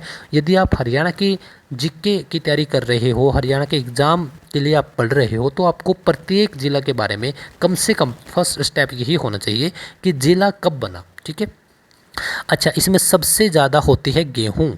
तो हरियाणा में गेहूं उत्पादन में सबसे अग्रणी या सबसे आगे कौन सा जिला है? तो आपका आंसर क्या रहेगा? सिरसा। आंवला में सबसे ज़्यादा सिरसा। सिख समुदाय प्रतिशत में आपका सिरसा। गाय भी आपकी सबसे ज़्यादा कहाँ पर है? सबसे ज़्यादा सिरसा में है। एरिया में यानी क्षेत्रफल में सबसे बड़ा आपका क्या रहेगा? सिरसा रहेगा। 5 इसमें क्या है? आपकी विधानसभा की सीटें हैं। एक आपकी लोकसभा सीट इसके नाम पर है और वही आपकी आरक्षित सीट भी है। ठीक है, आपका राजस्थान और आपका पंजाब, यह 2 राज्यों से इसकी बाउंड्री टच करती है। ओके साहब, और जो हमारा सिरसा है वह किसको लगता है? कि आपका फतेहाबाद को लगता है? कोई कमेंट करके आप मुझे बता देगा। हाँ, सिरसा जिला हरियाणा का एक ऐसा जिला है जो कि सिर्फ एक ही जिले को लगता है, किसको? फतेहाबाद को। क्या साहब हिसार को टच नहीं करता? नहीं करता भाई, क्योंकि जब भी आप मैप देखोगे, देखिए यह राजस्थान है, ऊपर पंजाब है और यह हो गया आपका सिरसा। ठीक है, अब मैं बना देता हूँ फतेहाबाद को। तो फतेहाबाद है ये वाला। ठीक है, मैंने F लिख दिया फतेहाबाद और मैं S लिख देता हूँ सिरसा। अब मैं बनाता हूँ हिसार को। अरे कहाँ गया? चलो दोबारा से बनाना पड़ेगा। ठीक है, तो यह हो गया आपका सिरसा, और क्या हो रहा है भाई, तो यह हो गया आपका सिरसा, और ये हो गया आपका फतेहाबाद। अब मैं बना देता हूँ हिसार को। ये वाला है प्यारे दोस्तों आपका हिसार, ठीक है, हिसार, ठीक है, ये वाला हिसार है। तब आप देखोगे मैप में कि सिरसा के बीच में फतेहाबाद आ जाता है, तो सिरसा और हिसार कनेक्टेड नहीं है, ठीक है। इसके बाद हम बात करते हैं कि वन नगरी, इसको वन नगरी भी बोलते हैं, साहित्यिक नगरी भी इसको बोलते हैं। इसका प्राचीन नाम था सैरिस्कम। इसकी जो सबसे कम जनसंख्या, इसका जनसंख्या घनत्व है 303, एरिया में सबसे बड़ा और जनसंख्या घनत्व सबसे कम। लोकसभा सीट की यदि मैं बात करता हूं तो वह मैंने पहले ही बता दें कि एक ही सीट है सिरसा के नाम पर लोकसभा की, वही आरक्षित है। चौटाला परिवार का संबंध यहाँ से रहा है। देवीलाल चौटाला, ओम प्रकाश चौटाला, रणजीत सिंह चौटाला, आगे अभय चौटाला, अजय चौटाला, दुष्यंत चौटाला, दिग्विजय चौटाला। राज्य का 5वां विश्वविद्यालय चौधरी देवीलाल सिरसा में है। कपास और खट्टे फलों के लिए भी यह काफ़ी फेमस है, तो काफ़ी इम्पोर्टेंट है हरियाणा का सिरसा जिला। चलिए अब बात करते हैं हम हरियाणा में धर्म नगरी किस जिले को कहा जाता है। तो यह तो आप सभी बता दोगे कि साहब कुरुक्षेत्र को हम धर्म नगरी कहते हैं। इसकी स्थापना हुई थी सन 1973 में, एग्जैक्टली डेट थी 1/1/1973, आई थिंक 1/1 ही थी, नहीं सॉरी 23/1 थी, ठीक है, 23/1/1997, ठीक है, 1/1 नहीं थी, 23 जनवरी 1973 वह डेट थी जब कुरुक्षेत्र जिला बना था। ओके साहब, और महाभारत का युद्ध यहाँ पर लड़ा गया। वैदिक सभ्यता का इसको पालना बोलते हैं, आर्य संस्कृति का केंद्र भी बोलते हैं। श्रीमद् भागवत गीता के यहाँ पर उपदेश दिए गए श्रीकंठ जनपद भी इसको बोलते हैं। इसके अंदर प्यारे दोस्तों 4 विधानसभा की सीट हैं। एक पेहवा, दूसरी आपकी थानेसर, तीसरी आपकी शाहबाद, और फोर्थ आपकी रहेगी लाडवा। जो आपका लाडवा है इसमें है आपकी एशिया की दूसरी सबसे बड़ी अनाज मंडी, पूरे एशिया की मैं बात कर रहा हूं। और जो आपका थानेसर है, थानेसर, ठीक है, थानेसर के नाम पर है विधानसभा की सीट, कुरुक्षेत्र के नाम पर नहीं है। इस वजह से मैंने आपको ऊपर बताया भी था, दोबारा बता देता हूँ कि कुरुक्षेत्र हरियाणा के अंदर एकमात्र ऐसा जिला है जिसके नाम पर खुद की कोई भी विधानसभा सीट नहीं है। हाँ, लेकिन इसके नाम पर लोकसभा की सीट जरूर है, ठीक है, जहाँ से नवीन जिंदल 2 बार पहले भी सांसद बन चुके हैं लोकसभा के, और अब भी यहाँ से नवीन जिंदल क्या हैं, लोकसभा के सांसद हैं, ठीक है। इस प्रकार से आप भी याद करने की कोशिश किया करो। हरियाणा में स्टील नगर, ठीक है, कौन सा शहर है भाई, हिसार है, ठीक है। 1 नवंबर 1966 को बना था, सबसे बड़ा क्षेत्रफल था 1966 में। स्टील नगरी इसको बोलते हैं। इसका प्राचीन नाम था इक्कासूर। राखीगढ़ी आपका काफ़ी फेमस स्थान है हड़प्पा सभ्यता का केंद्र, जो कि आपका हिसार में है। हिसार का सबसे बड़ा पशु फार्म भी आपका यहीं पर है। हांसी के पेड़े आपने बहुत बार सुने होंगे। हांसी कहाँ पर है आपका, हिसार में। और अब हांसी एक नया जिला भी बनने जा रहा है ऐसा बोल रहे हैं। जिंदल पाइप फैक्ट्री वह भी आपकी हिसार में रहेगी। भारत का एकमात्र असव अनुसंधान केंद्र आपका हिसार में ही है। केंद्रीय भैंस शोध संस्थान आपका 1985 में बनाया गया था। असव का भी आपका 1985 में ही बनाया गया था, ठीक है। 1354 में इसकी स्थापना की थी फिरोज शाह तुगलक ने। तो काफ़ी इंपॉर्टेंट डेटा है, इसको आप अच्छे तरीके से याद रखिएगा। चलिए अब हमारे आई थिंक बहुत ही कम प्रश्न बचे हैं। हाँ, बहुत ही कम प्रश्न, 10 मिनट का और हमारा कुल काम बचा है अभी। चलिए, किस मुख्यमंत्री को आधुनिक हरियाणा का निर्माता कहा जाता है। तो चौधरी भजनलाल, नहीं यहाँ पर भजनलाल नहीं आएगा प्यारे दोस्तों, यहाँ पर बंसीलाल आएगा, ठीक है, मिस्टेक हो गई, यहाँ पर टाइपिंग मिस्टेक है। चौधरी बंसीलाल, ठीक है, बंसीलाल। पहली बात तो कि यहाँ पर बंसीलाल कर लो। दूसरा, हरियाणा के ये तीसरे मुख्यमंत्री थे। पहले कौन थे, राव वीरेंद्र सिंह। दूसरे कौन थे आपके, पहले थे आपके भगवत दयाल शर्मा, दूसरे थे आपके राव वीरेंद्र सिंह, और तीसरे थे आपके बंसीलाल। लेकिन आपके वोटों के द्वारा चुने जाने वाले थे आपके पहले राव वीरेंद्र सिंह। तो हरियाणा के यह तीसरे मुख्यमंत्री थे। 4 बार यह है सीएम बने हैं। विकास पुरुष इनको कहा जाता है, लौह पुरुष भी इनको कहा जाता है। शराबबंदी के इन्हीं के टाइम पर तब यह मुख्यमंत्री थे। 2 बार यह राज्यसभा के सांसद भी रह चुके हैं, 60 से 66 और 76 से 80। तीन जो हरियाणा के लाल हैं उनमें इनको गिना जाता है। सबसे कम उम्र के यह क्या बन गए थे, हरियाणा के मुख्यमंत्री बन गए थे। लेकिन मैं बात करता हूँ कितने वर्ष के, 41 साल के। और भारत के सबसे कम उम्र में बनने वाले प्रधानमंत्री तो वह थे प्यारे दोस्तों आपके राजीव गांधी, और राजीव गांधी के काल में भी इन्होंने कार्य किया है। हरियाणा के प्रथम जाट मुख्यमंत्री आपका बंसी लाल रहेगा। विकास पार्टी का गठन इन्होंने किया था। ठीक है, देखिए हुआ क्या था कि 1968 में इनका यह चुनाव जीते थे, मुख्यमंत्री बने थे, और 1970 में इन्होंने क्या किया, हर एक गांव तक बिजली पहुंचाने का कार्य किया। तो इसी वजह से इनको बोला जाता है विकास पुरुष। याद कैसे रखेंगे कि भाई बिजली की और लोहे की नहीं बनती, तो इस वजह से आप लोहा और बिजली, ठीक है, तो आप इस प्रकार से याद रख सकते हैं। जो खेतों में फुहारा सिस्टम है सिंचाई के लिए, वह भी इन्हीं के काल में आया था। और हरियाणा की जो राजनीति है उसमें इन्होंने काफ़ी बड़ा योगदान दिया है और विकास भी किया है प्यारे दोस्तों इन्होंने। ठीक है, जो तुसाम है वह इनका पैतृक गांव रहा है, तुसाम। ठीक है, तुसाम कहाँ पर है आपका, तुसाम गोलागढ़। ठीक है, तो जो सीट रही है तो साम विधानसभा की, गोलागढ़ इनका गांव रहा है, पैतृक गांव। तो साम विधानसभा सीट रही है जो कि आपका भिवानी डिस्ट्रिक्ट के अंदर आता है। तो साम HR 48 और आपका भिवानी HR 16। ठीक है, इस प्रकार से आप भी याद रखने की कोशिश किया करो। अब जो इनके वंशज है, जो आगे इनके पोत्री हैं या पोते हैं, वह अभी एक्टिव हैं राजनीति के अंदर। जो बल्कि इनके जो लड़के की वाइफ है किरण देवी। ठीक है, किरण। ठीक है, जो किरण है, तो फिर आगे उनकी श्रुति चौधरी, ये किरण चौधरी, आगे उनकी श्रुति चौधरी उनकी लड़की। ठीक है, तो क्या है, वह भी राजनीति में एक्टिव हैं और अभी तो साम विधानसभा सीट से वह बीजेपी की सीट जीत चुकी हैं। और वह हरियाणा के अंदर जल मंत्रालय उनको मिला है, महिला बाल विकास मंत्रालय उनको मिला है। ठीक है साहब। हाँ, जो हरियाणा की कैबिनेट है उसमें केवल 2 महिलाएं हैं, एक आरती राव और दूसरा ये आरती राव स्वास्थ्य मंत्री है। ठीक है, चलिए, इनकी मृत्यु हो गई थी 2006 में 28 मार्च को। हरियाणा 1 नवंबर को कितने ज़िले बने हैं, 11 ज़िले बने हैं।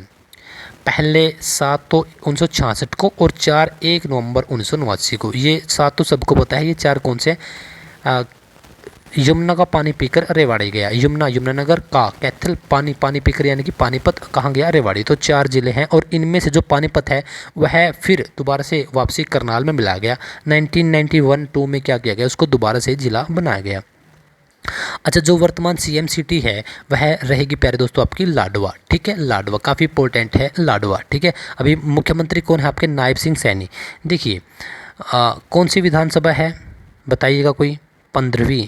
कौन से मुख्यमंत्री हैं आपके, 11वें। कौन सी बार बने हैं मुख्यमंत्री, दूसरी बार। तो 3 डेटा है, याद रख लीजिएगा।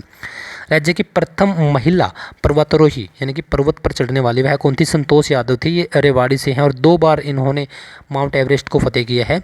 और एक था आपका 1992 में था और एक 1993 में 10 मई को। ठीक है, 10 मई को। एक है आपकी ममता सौदा। ठीक है, ये कहाँ से है, आपके कैथल से हैं और अभी पुलिस विभाग में कार्यरत है। क्या है ममता सौदा, यह भी पर्वतारोही है। हाँ, आपको इसको एक चीज़ और ध्यान रख लेनी है, अनीता कुंडू। देखिए जो माउंट एवरेस्ट है उसको 2 जगह से उसके ऊपर चढ़ाई की जा सकती है। ठीक है, एक तो आपका चाइना और चीन, दूसरा आपका नेपाल। तो अनीता कुंडू ने दोनों तरफ से, एक बार 2013 में और एक बार 2017 में, दोनों तरफ से, आई थिंक 2013 में नेपाल की तरफ से और 2017 में चीन की तरफ से। इफ़ आई एम करेक्ट तो कोई बताइएगा कि क्या मैंने सही बताया, क्योंकि 2013-17 तो कन्फर्म है, लेकिन मुझे ये है एग्जैक्टली ध्यान नहीं कि किस डेट पर किस तरफ से चढ़ाई की थी। तो मे बी कि 2013 में नेपाल, क्योंकि फर्स्ट टाइम लोग ज़्यादा नेपाल की तरफ से चढ़ते हैं, सागर माथा ऐसा करके कुछ, जो जहाँ से चढ़ाई स्टार्ट करते हैं। ठीक है, राज्य में सबसे अधिक वर्षा कहाँ पर होती है, छछरौली कहाँ पर है, यमुनानगर। इसको हरियाणा का चेरापूंजी भी बोला जाता है। हरियाणा के जो कुछ राजकीय पहचान है जिसमें पुष्प रहेगा आपका कमल, क्योंकि कमल हरियाणा में तीसरी बार खिला है, तो इस प्रकार से आप याद रख सकते हैं। वृक्ष रहेगा प्यारे दोस्तों आपका पीपल। ठीक है, पीपल। बहुत सारे बच्चे कर देते हैं बरगद, साहब बरगद नहीं होगा, क्यों नहीं होगा, देखिए बरगद यानी कि बर्गर, और बर्गर पूरे भारत में खाया जाता है ना। तो ये इसी वजह से बरगद भारत का आपका राष्ट्रीय पेड़ है, वृक्ष है, लेकिन आपका हरियाणा का रहेगा पीपल। जो आपका पशु है वह रहेगा, देखो पशु और पक्षी दोनों में एक चीज़ कॉमन है, काला। अब हिरण के 4 पाँव यानी पशु है भाई, भाग सकता है। तितर आपके 2 ही इसके पाँव हैं, और यह क्या, इसके पंख भी उड़ सकता है, तो यह क्या हो गया, पक्षी हो गया। हमारी मिठाई है लड्डू, और खेल है हमारा कुश्ती। भिवानी जिला कब बना था साहब? 1972 में बना था। किससे निकाला गया था? हिसार से निकाला गया था। हिसार कब बना था साहब? 1966 में हिसार बना था। एरिया में सबसे बड़ा था उस टाइम पे 1966 में हिसार, सबसे छोटा था आपका 1966 में जींद। ठीक है। राव तुलाराम का जन्म कब हुआ था? 9 दिसंबर 1825 को हुआ था। रेवाड़ी में इनका जन्म हुआ था। 1857 की जो क्रांति है उसमें इन्होंने एक अहम भूमिका निभाई थी, और राज्य में इन्हें राजनायक कहा जाता है। काफ़ी इंपॉर्टेंट है, ट्रिपल मार्क इसको कर लो। ये अफ़गानिस्तान भी गए थे, और क्या हुआ, इनकी मृत्यु हो गई थी वहीं पर 23 सितंबर 1863 को। हरियाणा उत्तर पश्चिमी प्रांत का हिस्सा कब बना? 1833-34 में बना था। ठीक है। देखिए, अंग्रेज जिस टाइम पर भारत पर शासन कर रहे थे तो वह यही करते थे कि जहाँ पर उनको लगता था कि यहाँ पर विद्रोह हो सकता है, तो उस एरिया को काटकर दूसरे एरिया में वो मिला देते थे। ठीक है। तो हरियाणा के साथ भी ऐसा ही किया गया था। ठीक है। 1809-10 में क्या हो गया था, हरियाणा पर, संपूर्ण हरियाणा को अंग्रेज़ों के अधिकार, प्रॉपर तरीके से अधिकार उन्होंने कर लिया था। 1833-34 में क्या किया गया, जो पश्चिमी प्रांत का हिस्सा हमें बना दिया गया था। फिर बगावत हुई 1857 की जो क्रांति हुई है, उसके अगले ही साल 58 में क्या किया गया, पंजाब के साथ हमें जोड़ दिया गया था। तो इस प्रकार से अंग्रेज भी क्रिएटिविटी करते रहते थे, है ना। जो कैथल का विद्रोह है वह हुआ 1843 में, काफ़ी इंपॉर्टेंट है। और 1809 में हुआ है आपका छछरौली का बगावत, और 1818 में हुई है आपकी रानिया का विद्रोह। रानिया काफ़ी इंपॉर्टेंट है। रानिया एक विधानसभा सीट भी है आपकी सिरसा के अंदर। सिरसा के अंदर 5 विधानसभा सीट हैं। अगला प्रश्न प्यारे दोस्तों, कोटला झील कहाँ पर है? नू में यह स्थित है, और यह है कि मैन मेड है, यानी कि मानव निर्मित यह झील है, काफ़ी इंपॉर्टेंट है। एक है आपके बड़कल झील, जो कि 1947 में इसका निर्माण हुआ था। चंदन वाटिका कहाँ पर है? यह जींद में है। नीम वाटिका आपकी रोहतक में रहेगी। विल्वा वाटिका आपकी पानीपत में रहेगी। अशोक वाटिका आपकी करनाल में रहेगी। यह काफ़ी इंपॉर्टेंट है भाई, आपको किसी न किसी एग्जाम में यह देखने को जरूर मिलेगी। ठीक है। चलिए, अब हमारे 2 ही प्रश्न हमारे बचते हैं, 2 से 3 प्रश्न हमारे बचते हैं। अभी कौन सी विधानसभा चल रही है? 15वीं, जिसको अब मैंने ऊपर डिस्क्राइब कर ही दिया। 2 प्रश्न हमारे बचते हैं। 4 लाइनों वाला हरियाणा का कवि कौन है? यह है आपके सुरेंद्र शर्मा। ठीक है। हरियाणा का चाणक्य किसको बोला गया? चौधरी भजनलाल को। काफ़ी सारे कैंडिडेट देवीलाल यहाँ पर लिख देते हैं, नहीं प्यारे दोस्तों, भजनलाल आएगा। हरियाणा केसरी किसे बोला गया? पंडित नेकीराम शर्मा। कवि शिरोमणि पंडित मांगेराम। आधुनिक हरियाणा का निर्माता चौधरी बंसीलाल। हरियाणा के तीसरे मुख्यमंत्री, 1970 में इन्होंने हर एक गाँव तक बिजली पहुँचाने का कार्य किया था। किसानों के लिए फुहारा सिस्टम लेकर आए थे। लौह पुरुष और विकास पुरुष इनको बोला जाता है। 2006 में इनकी मृत्यु हो गई। तो साम विधानसभा सीट अब इन्हीं के नाम पर अब भी बजती है। सवर सम्राट पंडित जसराज को लेडी कली या खली कविता दलाल, या जो कि आपकी अब की बार 2024 के जो हरियाणा के अंदर इलेक्शन हुए हैं विधानसभा के लिए, उसमें जुलाना सीट से यह उम्मीदवार थी। टाइगर पटौदी, मंसूर अली खां पटौदी, जो सैफ अली खान है उनके जो पूर्वज हैं वो। Haryana steel king maker Om Prakash Jindal, नवीन जिंदल के वंशज। साहित्यकार सम्राट हर्षवर्धन, 1590 में इनका जन्म, 1547 में इनकी मृत्यु। जाटों का प्लूटू राजा सूरजमल। ठीक है। और गोल्डन गर्ल ममता खरब। किसानों का मसीहा, जिसके ऊपर हमने बात की, चौधरी छोटू राम। हरियाणा गांधी यानी कि मूलचंद जैन। हमारा आज का प्रश्न 1809-10 में समस्त हरियाणा पर क्या हो गया था? अंग्रेजों का अधिकार हो गया था। तो चलिए प्यारे दोस्तों, आज हमने लगातार 1 घंटा स्टडी की है, और इसमें बहुत सारे अप्रोक्स 500 प्रश्नों को हमने डिस्क्राइब करने का कार्य किया है।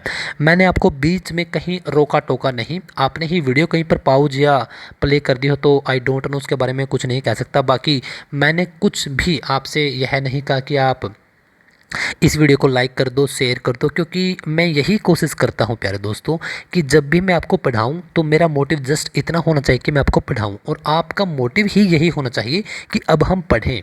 देखिए, आप द टीचर्स से पढ़ें, आप किसी अदर यूट्यूब चैनल से पढ़ें, किसी आप टीचर से पढ़ें, आप ऑफलाइन या ऑनलाइन कोचिंग से पढ़ें, आप खुद से सेल्फ स्टडी करें, या आपका जो भी वे हो, जो आपका रास्ता हो स्टडी करने का, आपका एक ही मोटिव होना चाहिए कि जितनी ज़्यादा knowledge, authentic knowledge, practical knowledge में गेन कर सको उतना ही बढ़िया रहेगा।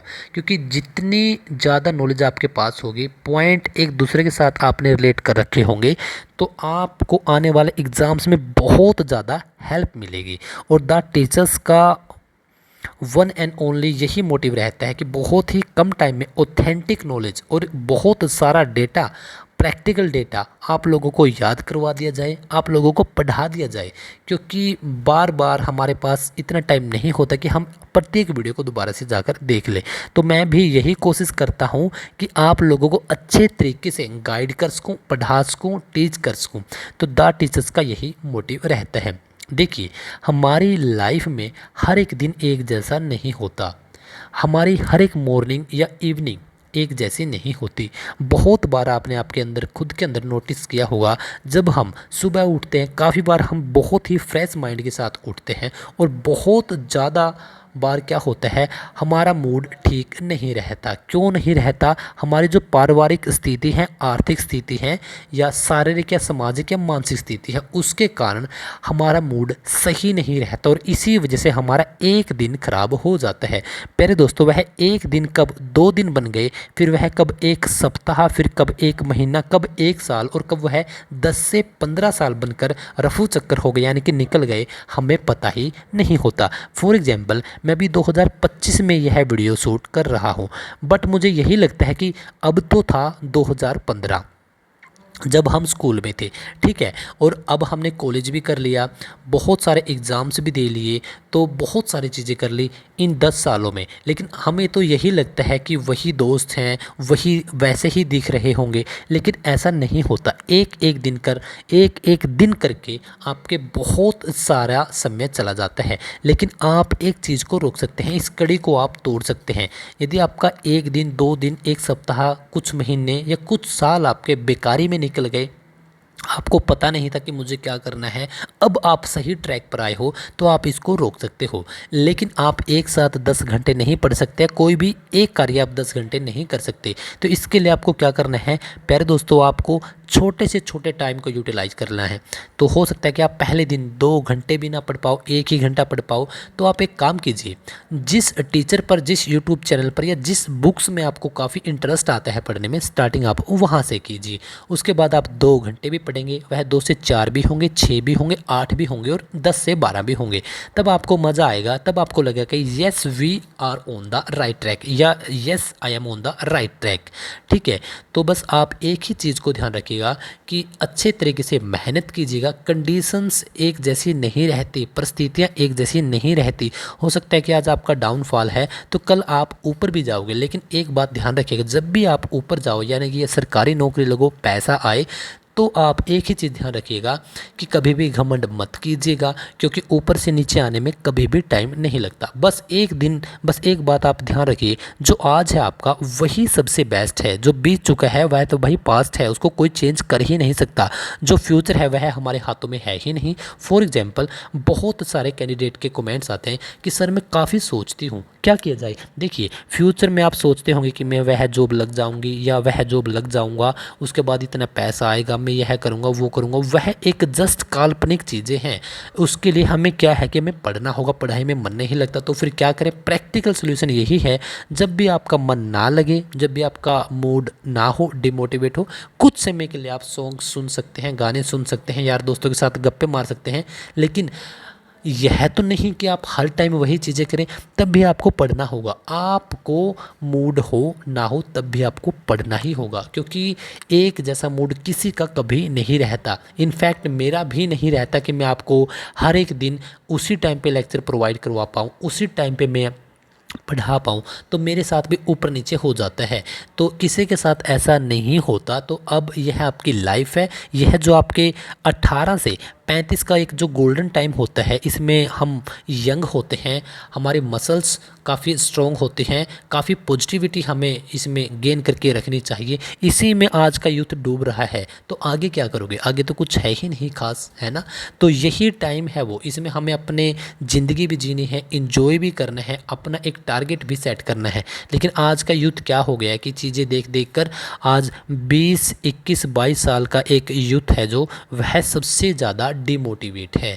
उसको लगता है कि कॉलेज हो गया, स्कूल हो गया, अब क्या करूँगा। भाई ऐसा कुछ नहीं है, जस्ट बस आप एक चीज़ याद कर लो। देखिए मैं आई डोंट नो कि मैं आपसे ज़्यादा बड़ा तो नहीं हूँ, लेकिन फिर भी जो एक छोटा सा एक्सपीरियंस है उसके बिहाफ पे कह सकता हूँ कि जब मैं खुद 20 का था, जस्ट आज से 5 साल पहले, तो मुझे भी लगता था कि यार और मेहनत करूं, बहुत ज़्यादा मेहनत करूं, यार नहीं हो पा रहा। डिमोटिवेट हर एक इंसान होता है, लेकिन अब लगता है कि उस टाइम पे बस एक ही काम करना चाहिए हमें, कि हमें क्या चाहिए कि हमें हर एक दिन को अच्छे तरीके से यूटिलाइज करना चाहिए। 10 घंटे नहीं पढ़ा जा रहा भाई, भाड़ में जाने दो, 2 घंटे तो पढ़ सकते हो साहब। 2 घंटे भी नहीं पढ़ा जा रहा भाई, आधे घंटे तो पढ़ सकते हो, लेकिन स्टडी के टच में रहो। यकीन करना कि आपका स्टडी पूरी आपकी होल लाइफ को, आपकी पूरी ज़िंदगी को बदल सकती है। ठीक है, फिर भी कोई समस्या ये आ रही है बताओ। और इसी यूट्यूब चैनल पर द टीचर्स पर आपकी द टीचर्स हरियाणा करके जो हमारा यूट्यूब चैनल है, इस पर आपको हरियाणा की मैराथन से मिलेंगी, काफ़ी मज़ा आएगा। यकीन करना, उनको जाकर देख लो। आपको टेट की वीडियो चाहिए तो आपको द टीचर्स पर मिलेंगी, या टेट वाला यूट्यूब चैनल पर आपको मिलेंगी। तो ओके प्यारे दोस्तों, खुद को कभी भी किसी से कमज़ोर मत समझिएगा। चलिए इन्हीं शब्दों के साथ अब हम वीडियो की समापन की तरफ बढ़ चलते हैं। ठीक है, हाँ अब कहूँगा मैं आपको कि एक लाइक कर दो, क्योंकि यार आपका एक लाइक मुझे बहुत ज़्यादा मोटिवेट करता है। मुझे यह ऐसा लगता है कि बहुत सारे कैंडिडेट हैं जो मेरे ऊपर ट्रस्ट करते हैं, और मैं उनको आई होप कि एक अच्छा रास्ता दिखा पाऊँ। तो एक तो लाइक कर दो, और हो सके एक कमेंट, हाँ कमेंट तो आपको करना ही है, तो आपको कमेंट करके मुझे यह बताना है कि 1966 में, ठीक है, तो हरियाणा के अंदर जो 7 ज़िले थे, तो उनमें से एरिया में यानी क्षेत्र में सबसे छोटा ज़िला कौन सा था? जींद, हिसार, सिरसा, रोहतक। जींद, हिसार, सिरसा, रोहतक। ठीक है, एरिया में सबसे छोटा ज़िला कौन सा था? कमेंट करके यह बता दो, लाइक कर दो, और होश के एक शेयर कर दो, बस एक। लेकिन यह उस इंसान तक जिसको आप चाहते हो कि यह भी यार पढ़ ले थोड़ा सा, या सरकारी नौकरी कर ले। ठीक है, बाकी खुद के ऊपर कॉन्फिडेंस रखो, और द टीचर्स आपके साथ है। और भी कोई भी क्वेरी हो, फटाफट से लिंक है टेलीग्राम के अंदर, वहाँ पर जाओ, PDF लिंक्स वीडियो सब वहीं पर मिलेंगे। कुछ और भी क्वेरी हो तो DM कर दिया करो। ठीक है, तो ओके, मिलते हैं अगली वीडियो में। खुद का ध्यान रखो। ठीक है, बाय।